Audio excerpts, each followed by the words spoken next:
Dear student, in the last lecture we have seen how a boy using the cell phone while eating selfie on the road, then pedestrian making a video clip of the accident scenes. म्हणजे काही असणारे जे काही व्यक्ती जे आहेत तर ते व्यक्ती नेमकं कशा पद्धतीचं असणारे जे काही बिहेवियर जे आहेत तर ते बिहेवियर त्या ठिकाणी करताना दिसतात. म्हणजे मानवी असणारा जो काही स्वभाव जे आहे तर ते स्वभाव आपण त्या ठिकाणी पाहताना दिसतो.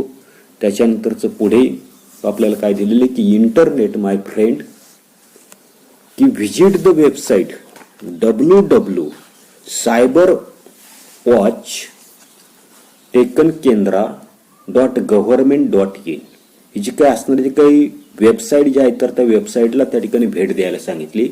आणि ही जी काही वेबसाईट जी आहे तर त्या वेबसाईटमध्ये आपल्याला काय काय माहिती दिलेली तर ते आपल्याला त्या ठिकाणी पाहिजे. पहा की पहिलं आपल्याला पाहिजे सायबर क्राईम, ज्याला आपण त्या ठिकाणी सायबर गुन्हे त्या ठिकाणी म्हणताना दिसतो.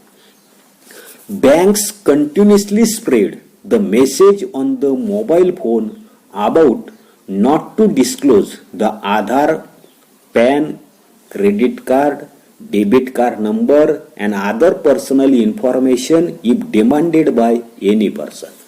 तर आपल्या लक्षात येताना दिसतंय की बँक जे आहे तर ती बँक सातत्यानं आपल्या असं लक्षात येताना दिसतंय की मोबाईल फोनवर बँकेकडून सतत अशा प्रकारचा संदेश त्या ठिकाणी येतो की आपलं असणार जे काही आधार कार्ड, दुसरं आपल्याला सांगितले पॅन कार्ड, ज्याला आपण त्या ठिकाणी परमनंट अकाउंट नंबर त्या ठिकाणी म्हणताना दिसतो, क्रेडिट कार्ड असेल, डेबिट कार्ड असेल, तर यांची असणारे जे काही क्रमांक जे आहे तर ते क्रमांक किंवा असणारे जे काही पर्सनल इन्फॉर्मेशन म्हणजे वैयक्तिक अशा प्रकारची असणारी जी काही माहिती जी आहे तर ती माहिती कोणी त्या ठिकाणी मागितली तरी त्या ठिकाणी ती देऊ नका.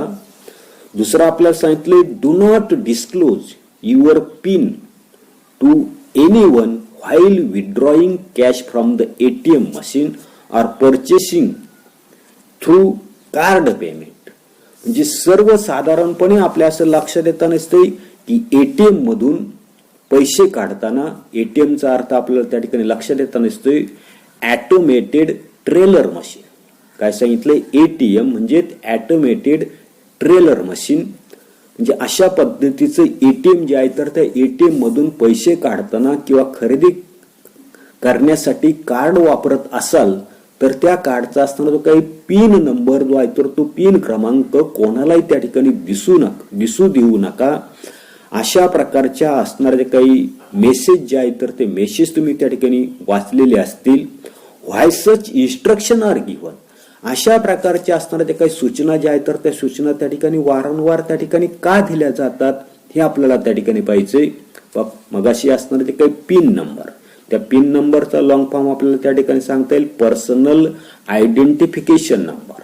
त्याच्यानंतरच अगोदर होतो पॅनचं काय सांगितलं मी परमनंट अकाउंट नंबर. ATM म्हणजेच काय तर त्या ठिकाणी ऑटोमेटेड ट्रेलर मशीन. हे अर्थ जे आहे तर ते अर्थ त्या ठिकाणी तुम्ही लक्षात ठेवा. त्याच्यानंतरच तिसरं आपल्याला सांगितलंय की consumers are deceived by showing superior item on the website but actually selling the items of either inferior quality or impaired one. याच्या बाबतीमध्ये आपल्याला सांगता येईल की सर्वसाधारणपणे असणारी जी काही वेबसाईट जी आहे तर त्या वेबसाईटवर उत्कृष्ट अशा प्रकारच्या वस्तू त्या ठिकाणी दाखवल्या जातात, परंतु प्रत्यक्षात काय केलं तर इन्फेरियर म्हणजे निकृष्ट दर्जाच्या असणाऱ्या जे काही वस्तू किंवा बिघाड असणारे जे काही उपकरणं जे आहेत तर ते उपकरणं पाठवून ग्राहक जे आहेत तर त्या ग्राहकांची असणारी जे काही फसवणूक जे आहे तर ते फसवणूक त्या ठिकाणी केली जाते. पुढे आपल्याला सांगता येईल की bank transactions are done using PIN without the knowledge of the consumer. दुसरं आपल्याला त्या ठिकाणी लक्षात येताना दिसते की बँकेचे असणारे जे काही डेबिट कार्ड, क्रेडिट कार्ड यांचे असणारे जे काही पिन क्रमांक ज्याला आपण त्या ठिकाणी पर्सनल आयडेंटिफिकेशन नंबर त्या ठिकाणी म्हणताना दिसतो, तर हे पिन क्रमांक वापरून ग्राहकाच्या खात्यामधील पैशांचे असणारे जे काही व्यवहार जे आहेत तर ते व्यवहार त्या ठिकाणी परस्पर त्या ठिकाणी केले जातात. त्याच्यानंतरचं पुढचं दिलेलं आपल्याला पहा की confidential information about government institute and companies is obtain from the internet with the help of the computer program or other ideas and misuse. शासनाची, संस्थांची किंवा कंपन्यांची इंटरनेटवरील असणारी काही महत्वाची अशा प्रकारची कॉन्फिडेन्शियल असणारी काही इन्फॉर्मेशन, गोपनीय अशा प्रकारची जी काही माहिती जी आहे तर ती माहिती वेगवेगळ्या अशा प्रकारची जी काही संगणकीय अशा प्रकारची असणारी काही प्रणाली जी आहेत किंवा क्लुप्त्या ज्या आहेत तर त्या क्लुप्त्या वापरून त्या ठिकाणी मिळवली जाते आणि ती असणारी काही माहिती जी आहे तर ती माहिती मिसयूज केली जाते, म्हणजे त्याचा गैरप्रकार जो आहे तर तो गैरप्रकार त्या ठिकाणी केला जातो. This is called as hacking of the information. आणि हे अशा प्रकारची जी काही घटना जी आहेत, प्रकार जो आहे तर त्या प्रकारालाच आपण त्या ठिकाणी हॅकिंग ऑफ इन्फॉर्मेशन त्या ठिकाणी म्हणतो.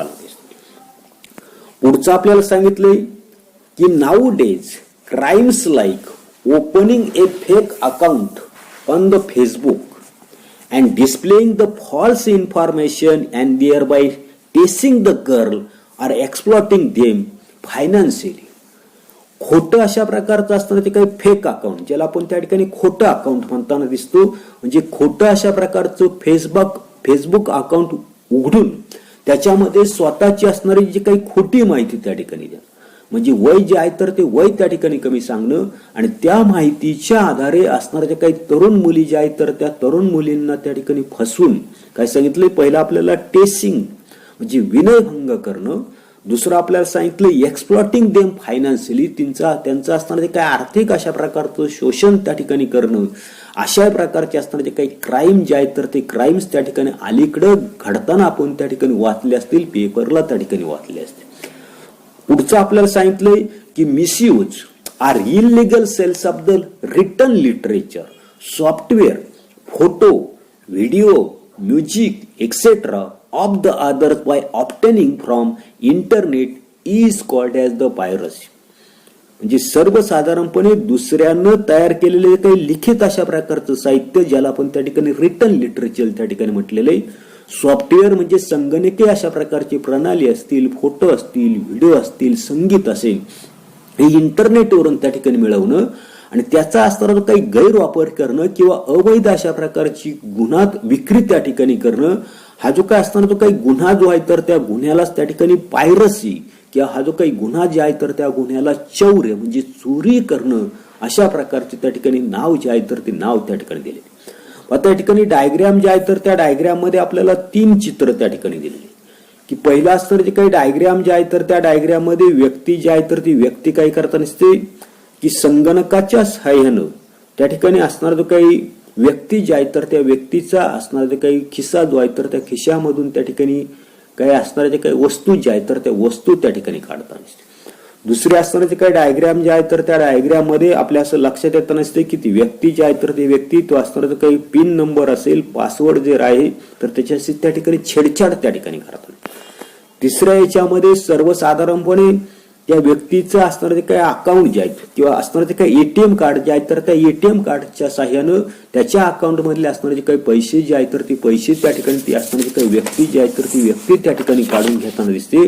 म्हणजे अशा प्रकारची चिटिंग ऑफ द कंझ्युमर जे आहेत, ग्राहक जे आहेत तर त्या ग्राहकांची असणारी काही फसवणूक जी आहे तर ती फसवणूक तिन्ही असणारे जे काही चित्र जे आहे तर त्या चित्रामध्ये आपल्याला त्या ठिकाणी दाखवलेले आहे. याच्या पुढे की electronic media is also misused by sending derogatory message, spending vulgar picture and inflammatory statement. म्हणजे इलेक्ट्रॉनिक असणारे जे काही माध्यम जे आहेत, फेसबुक असेल, व्हॉट्सअप असेल, तर हे असणारे जे काही इलेक्ट्रॉनिक माध्यम जे आहेत तर त्या इलेक्ट्रॉनिक माध्यमामधून काय सांगितलं आपल्याला, सेंडिंग डिरोगेटरी मेसेज. आता डिरोगेटरी मेसेज म्हणजे बदनामीकारक अशा प्रकारचे जे काही संदेश जे आहेत तर ते संदेश त्या ठिकाणी पाठवले जातात.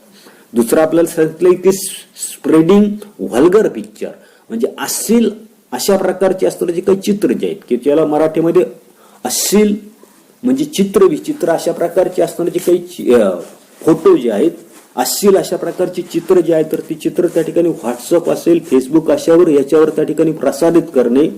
दुसरं आपल्याला सांगितले इन्फ्लेमेटरी स्टेटमेंट्स म्हणजे प्रोक्षोभक अशा प्रकारची असणारी काही विधानं जे आहेत तर ती विधानं पाठवली जातात. म्हणजे सर्वसाधारणपणे इलेक्ट्रॉनिक असणारे जे काही माध्यम जे आहेत तर त्या माध्यमामधून बदनामीकारक अशा प्रकारचे संदेश पाठवणं, अश्लील अशा प्रकारची चित्र त्या ठिकाणी व्हॉट्सअपवरून, फेसबुकवरून त्या ठिकाणी प्रसारित करणं किंवा प्रोक्षोभक अशा प्रकारची विधानं पाठवणं, अशा पद्धतीने इलेक्ट्रॉनिक माध्यम जे आहे तर त्या इलेक्ट्रॉनिक माध्यमांचा गैरवापर जो आहे तर तो गैरवापर त्या ठिकाणी केला जातो. पुढे exchange of information through the media like email, Facebook and WhatsApp occurs very fast. आपल्या असं लक्षात येतं नसतं की ईमेल असेल, फेसबुक असेल, व्हॉट्सअप असेल, ही जी काही माध्यमं जी आहेत या माध्यमामुळे विचार आणि माहिती जी आहे तर तिची देवाणघेवाण जी आहे तर ती देवाणघेवाण अतिशय जलद गतीने त्या ठिकाणी होताना दिसते. हाऊएव्हर our personal information and phone numbers are automatically spread and thereby reaches the unwanted person, which leads to malpractice like incoming of the unnecessary message. म्हणजे ईमेल असेल, फेसबुक असेल, व्हॉट्सअप असेल, ही जी काही माध्यमं जी आहेत तर त्या माध्यमामुळे विचार आणि माहितीची असताना जी काही देवाणघेवाण जी आहे तर ते देवाणघेवाण त्या ठिकाणी जलद गतीने होते. परंतु त्याच वेळी आपला असणारा जो काही ईमेल आयडी, फोन क्रमांक असेल, वैयक्तिक असणारी जी काही माहिती जी आहे तर ती आपोआप त्या ठिकाणी पसरवली जाते आणि असंबंधित अशा प्रकारची व्यक्ती की ज्या व्यक्ती आपल्याशी परिचित नाहीत अशा प्रकारच्या अपरिचित व्यक्तींपर्यंत आपली माहिती त्या ठिकाणी पोहोचते आणि त्याच्यामधून नको असलेले जे काही संदेश जे आहेत तर ते नको असलेले अनवॉन्टेड अशा प्रकारचे किंवा अननेसेसरी असताना जे काही मेसेज जे आहेत तर ते मेसेज आपल्याला त्या ठिकाणी येताना दिसतात. कधी कधी सर्वसाधारणपणे अशा प्रकारच्या याच्यामधून पुढे आपल्याला सांगितले की some of such message either in prayer of the shutdown the mobiles and the computer. कधी कधी आपल्या असं लक्षात येत नसते की अशा प्रकारचे फसवणुकीचे संदेश त्या ठिकाणी येताना दिसतात, नको असलेले संदेश त्या ठिकाणी येताना दिसतात, गैरप्रकार जे आहेत तर त्या गैरप्रकाराला त्या ठिकाणी सुरुवात होताना दिसते. त्याच्यामधून काही संदेश जे आहेत तर ते संदेश इंटरनेटच्या माध्यमातून व्हायरल होऊन आपला असणारा जो काही मोबाईल जो आहे तर तो मोबाईल असेल किंवा संगणक यंत्रणा जी आहे तर ती बिघडवताना दिसतात किंवा बंद त्या ठिकाणी पाडताना दिसतात. All the above mentioned incidences are the example of cyber crime. ही सर्वच्या सर्व वर सांगितलेली जी काही घटना जी आहेत, उदाहरणं जी आहेत तर ती सायबर गुन्ह्यांची त्या ठिकाणी उदाहरणं आहेत. Committing such crime is also a mental illness. अशा प्रकारचा गुन्हा त्या ठिकाणी करणं ही सुद्धा एक प्रकारची मानसिक अशा प्रकारची विकृती त्या ठिकाणी आहे. Latter one, the criminal also has to face the mental stress. त्याच्यानंतर आपल्या लक्षात येतं नसते की या गुन्ह्याचे परिणाम भोगणारा जो काही आहे किंवा गुन्हा करणारा जो आहे तर याला सुद्धा मोठ्या अशा प्रकारच्या मानसिक दडपण जे आहे तर त्या मानसिक दडपणाला त्या ठिकाणी सामोरं त्या ठिकाणी जावं लागतं. Cyber crime unit has been newly launched in police department. आणि अलीकडच्या काळामध्ये आपल्या असं लक्षात येत नसते की पोलीस यंत्रणा जी आहे तर त्या पोलीस यंत्रणेमध्ये सुद्धा अशा प्रकारची गुन्हे त्या ठिकाणी घडताना दिसतात आणि म्हणून सायबर गुन्हे कक्ष हा नव्यानच त्या ठिकाणी पोलीस विभागामध्ये नवीन अशा प्रकारचा विभाग जो आहे तर तो विभाग त्या ठिकाणी सुरू केलेला आहे. Cyber crime experts collect the details, investigate the cyber crime and thereby find the criminal with the help of the internet. मग त्या ठिकाणी असणारे ते काही सायबर गुन्हे कक्ष जे आहेत तर त्या सायबर गुन्हे कक्षामधले असणारे ते काही तज्ज्ञ तर ते सायबर गुन्ह्यांचा असणारा तो काही तपशील जो आहे तर तो तपशील त्या ठिकाणी गोळा करताना दिसतात आणि गोळा करून इंटरनेटच्या मदतीनं असे असणारे जे काही गुन्हे जे आहेत तर त्या गुन्ह्यांचा छडा त्या ठिकाणी लावताना दिसतात आणि आरोपी जे आहेत तर त्या आरोपींचा असणारा जो काही शोध जो आहे तर तो शोध त्या ठिकाणी घेताना दिसतो. त्याच्यानंतर पुढे दिलेले पहा की डू यू नो, तुम्हाला माहित आहे का की IT ऍक्ट 2000 म्हणजे माहिती तंत्रज्ञान कायदा 2000. आता काय दिलेलं आहे, धिस ऍक्ट हॅज बीन एनटॅक since 17 October 2000.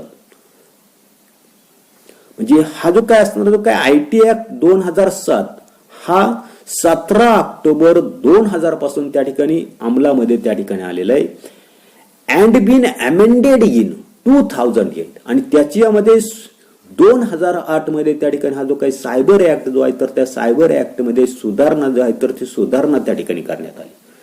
Person committing the cyber crime has to face the punishment like imprisonment for the 3 years of fine up to 5 lakh.